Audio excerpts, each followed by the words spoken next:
We're up here on bacon rind, and we're trying to look at the effect of the slab on propagation. So here we've got a very thin slab. It's real low density, weak stuff, and it's sitting on top of a layer of surface hoar right here. And so we'll do a propagation saw test and see how that goes. So here we go. Okay, so we're getting slab fractures. You can see that the slab just doesn't have enough tensile strength to communicate that fracture up, and so we're not propagating to end along that weak layer. So now we're going to do some modifications to the slab and see if that changes things.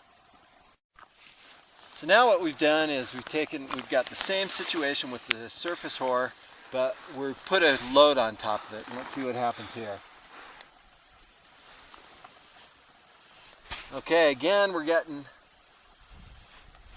slab fractures, and what we did is, we added load to the whole situation. We added additional weight, but we didn't really add much structural integrity. So we didn't really, there was no real connection between this. Since we had these multiple blocks, it wasn't really increasing the overall tensile strength of the slab, and again we were getting slab fracture.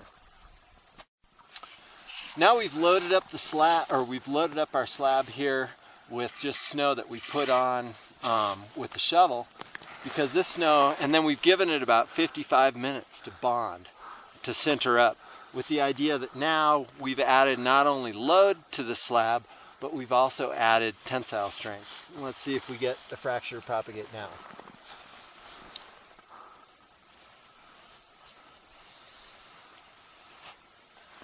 And we have propagation to end. So this time, the entire block fractured to end.